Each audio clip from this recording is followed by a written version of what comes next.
I'm happy to be here, and like Maria said, over-the-counter medications, huge area.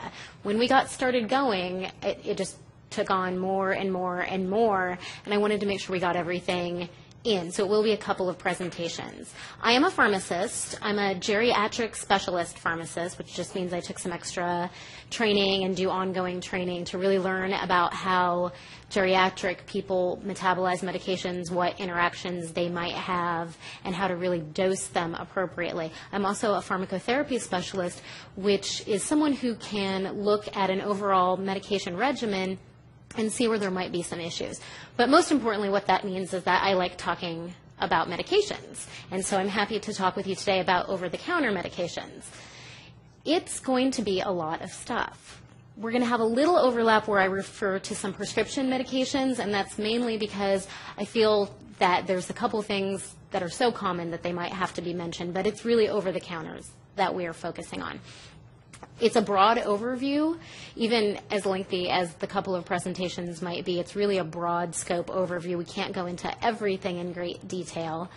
But specifically, we're going to talk a little bit about grapefruit juice. That's been in some commercials lately.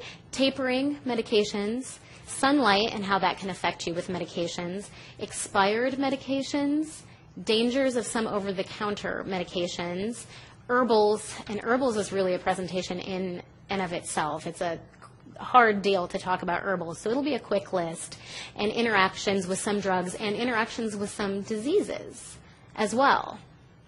Now, over-the-counter medications, you probably know this, are called OTCs, to stand for over-the-counter. You'll see a nice section related to that in almost every drugstore. And they're medications that do not require a prescription, and they can be bought by going into a store and just grabbing things off of a shelf. Some of them used to be prescription items, such as Prilosec, which is also called omeprazole. I think we're probably all familiar with that one. It's an acid reducer. Now, these over-the-counter, these OTCs, are slightly different than the behind-the-counter items that contain pseudoephedrine.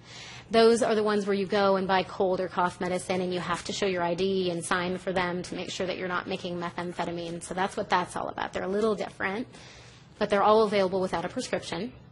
The thing about over-the-counters that I think is really important to know is that they can change. They can have different active ingredients with the same brand name, and there's usually not a lot of fanfare or warning. Now, the FDA knows that they're changing labels, but how often do you see a commercial where they come out and say, we've changed our formula and now it contains X, Y, and Z?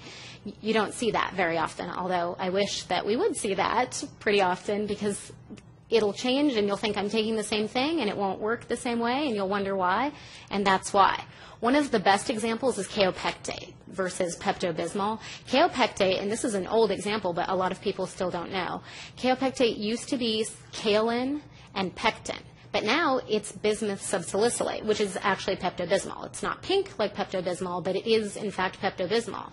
So that's important to know if you have allergies or you're expecting a particular kind of reaction from a medication that you're not getting. Now, Midol is something that some people take for pain, but guess what? Sometimes it has a diuretic in it. That's important to know if you're taking other diuretics. Some have it, some don't. There's different versions of Midol. There's different versions of migraine medication. Some of them have caffeine in them. Some have caffeine, Tylenol, and aspirin in them. So if you're taking other medications for pain, it's important that you know what is in these medications. And like I said, it can change. You might have a special migraine medication that's marketed one way, and by the same company, a different one, and you have no idea what you're actually getting unless you're reading the labels. Some label changes recently for OTCs have talked about grapefruits, and there's a couple commercials out there right now talking about grapefruit juice.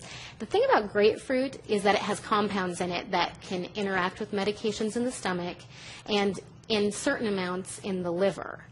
There's flavonoids, there's furanocoumarins, and a dietitian can probably tell you more about the exact things that interact, because there's been some debate about that. But it's important to know that what it does is it interacts with things in your liver and in your gut. There's the cytochrome 3A4, P-glycoprotein, organic ion transporting peptide, and what that really is, in big words, are filters just like a coffee filter would keep things from going down into your coffee, and essentially a catalytic converter like you would have in a car, something that changes one thing into another thing. So that's what these things are in your gut and in your liver that get blocked by grapefruit juice. The ultimate result is that you might have higher levels in your blood than might otherwise be expected. The problem with that is that it's hard to know which ones and why. Allegra is the most common over-the-counter medication. It's an antihistamine for allergies, and the manufacturer specifies that you should separate Allegra for about 4 hours from grapefruit. There's some prescriptions that I've mentioned here: levothyroxine, amiodarone, cyclosporine, some blood pressure medications, some anxiety and sleep medications, some cholesterol medications. And what you really have to do is work with your doctor to figure out if they're affecting you, because a difference in levels in the blood versus difference in clinical outcome is completely different from person to person. They did studies in blood pressure medications that showed at different time points what happened to your blood pressure if you had taken grapefruit juice and these medications. And for some people it varied a lot. For some people it varied a little, but some people it was just the level. So perhaps the level was higher, but their blood pressure was the same reading either way. Other people, the blood pressure was much lower, the level was much higher. So you really have to pay attention to how you're feeling, what you're eating, and try to separate that out to see if it's affecting you. Some drugs in general, though, will say to separate by 2 or 4 hours.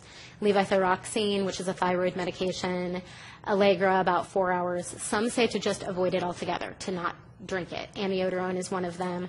The statins, which are cholesterol medications, are another set. I have to say I love grapefruit. I would be just so upset if someone told me I couldn't have grapefruit juice at all because of a medication. And there are cholesterol medications and other medications in most cases that you could take so that you could still have grapefruit juice if you love it as much as I do. So don't feel like you're just doomed and you can never have it again. And in moderation, most things are okay. Most of these things aren't something you have to worry about, but there are some cases where you should pay attention and really pay attention to the side effects. Look at the labeling on the packages. Look at the labeling that your pharmacist gives you when they give you medications. If you are having some of those reactions and you've been drinking grapefruit juice, it's probably because those levels are a little higher than they should be. One of the questions I get a lot and every pharmacist gets is, can I take a drug if it's expired, and what will happen if I do that? Everything, soda, soup, everything nowadays has an expiration date on it, and there certainly is the thought that the manufacturer does that just so they can have product turnover and you'll buy more. And some of that may very well be true. But the thing about the expiration dates is it's when they've tested out to a point to ensure potency and stability and sterility of the drug. And it's impractical for a manufacturer to keep a drug on a shelf for 20 years under the same conditions and test and test and test and test before they market it. So, you'll have a certain amount of, 5 years, 4 years, 3 years. That's about a standard. Beyond that, not so much. Stability, I just want to talk about, is the drug the same as it was when they packaged it? Sterility is, does it have mold in it? Does it have rat feces in it? Has it broken down into something gross and disgusting with bacteria? These things can happen, usually based on storage. And I don't know about you, but I'm, even as a pharmacist, not constantly checking the storage conditions of all of my medications at home. I probably should be, and I try to keep them in a cool, dry place. But we all err from time to time, so you really want to pay attention to those expiration dates. It really depends on the medication as well. Tetracycline, which is an antibiotic, nitroglycerin, that's the medication you typically put under your tongue or you spray in order to decrease chest pain, insulin for diabetes, some breathing treatments, specifically Zofanax is a big one, and then liquid antibiotic suspensions. Suspensions are the ones where the powder settles to the bottom and you have to shake it up really hard to get it to work. A pink one, amoxicillin, is a really common one. There's a yellow one as well that are super common. Those are the ones where we're thinking once it gets past an expiration date, and that's not even necessarily the manufacturer's, it's after it's been out there for a year, for 14 days, if it's an antibiotic suspension, and the pharmacy puts that on there not to use after 14 days, you probably really don't want to use it. because it can break down, and usually it becomes weaker, although with tetracycline there have been a couple case reports where it really became something else, and then there were toxic events. So, you have to worry about what you're putting in your body and what you want it to do, what your goal is. If it's weaker, it's not going to work as well, especially if it's an antibiotic. Now, room temperature is a specific storage condition. It's not, I'm in a room, my medications are in a room, and as long as we're together, it's all the same. Like if you take your medication to the car, it's not going to be the same as it was in a cool, dry place in your house. If you have it in your bathroom, there's a lot of moisture there. If you have it in your refrigerator, I know we love the refrigerators, but the refrigerator is for food. It's to help your food not have bacteria and mold grow as fast.